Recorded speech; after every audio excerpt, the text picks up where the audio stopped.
Jau 8. reizi par izciliem sasniegumiem godināti labākie Valmieras sportisti, treneri un sporta komandas.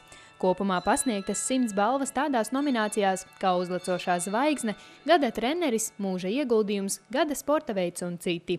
Laureāti suminēti arī par aizvadītā gada augstākajiem sasniegumiem sportā. Jebkuram sportistam ir ļoti smags darbs jāizdara, lai šo balvu saņemtu, un lai vispār tiktu godāgotās vietās. Tas ir gan fiziski grūti, gan psiholoģiski bieži vien grūti. Un pēc smaga darba ir vajadzīga atpūta.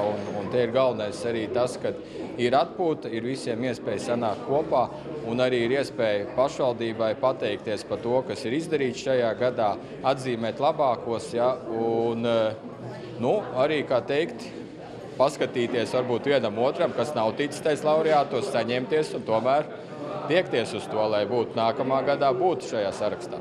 Valmieras sporta bālei gadu ir gaidīts pasākums, jo tā ir iespēja reizē atskatīties uz sasniegto un visiem kopīgi arī atpūsties. Patīkam šeit atrasties, jo es jau ilgus gadus esmu bijis Valmieras laureāts, un katru gadu tu jūties gandarīts par to darbu, ko tu esi izdarījis, un šeit arī to cilvēku novērtē un aicina šeit būt. Patīkami satikt citus sportistus arī, jo tādas sporta ballītes tomēr nav, ir tikai savā lokā kaut kādā, un tādēļ šeit mēs tiekamies arī ar pārējiem sportistiem. Sporta ballē ar īpašiem priekšnesumiem laureātus pārsteidz arī Rīgas cirka mākslinieki, riņķu dejotāja Voodoo Flame, deju grupa Dzirnes, kā arī Ivo Fomins. Tālāk, lai ir vēl viens pats, mirklis šis rīta sāks. Tā es kļuvu muzikants. Kādam tā var notikties, kādam tā var gadīties un būt. Kā lai tagad dzīvoju, kā lai tagad varu bagāts kļūt. Par mūža ieguldījumu sportā šogad balvu saņēma trenere Marta Adamsone un sporta pedagogs Elmārs Gulbis. Savas sportistes gaitas Marta Adamsone Valmierā uzsāka 1962. gadā. Vēl šobaldien viņa aktīvi iesaistās dažādās sportiskās aktivitātēs un tajās aicina piedalīties arī bērnus. Sports bērnībā nebija ar mani. Es esmu ļoti daudz strādājusi fizisku darbu. Un liekas, ka pamats manam sporta veiksmēm ir tieši fiziskais darbs. Bet kas jums patīk sportā? Sportā man patīk tās asās izjūtas, kā es vienmēr bērniem saku, tas adrenalīns, kas izdalās sacensību laikā. Lai varētu sasniegt augstus rezultātus, būtisks ir sportista ieguldītais darbs un mērķtiecība.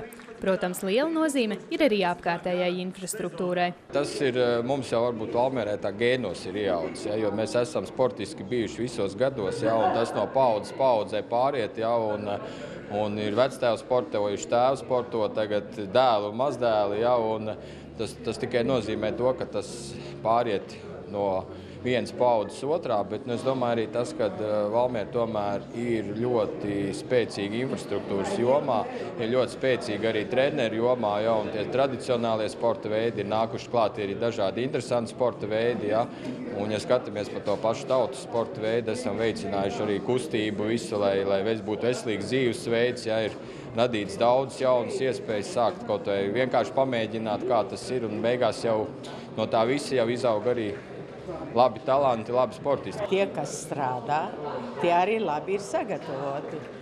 Jaunieši ir ļoti zinoši, jo es pati trenēju badmintonu Valmierā. Jaunieši man ļoti daudz nāk, un es pilnīgi lepojos ar viņiem, ka es aizbraucu sacensībām. Viņa vēlēšanās sasniegt rezultātus ir ļoti liela. Citreiz izdodas, neizdodas, bet tā nav, ka viņi nevēlās sasniegt kaut ko. Šogad par gada sporta veidu atzīta vieglatlētika. Kā gada treneris apbalvots Gatis Ērglis. Kā uzlecošā zvaigzne suminēts kalnu slēpotājs Mārtiņš Onskulis. Taču par gada sportistu atzīts Oskars Melbārdis.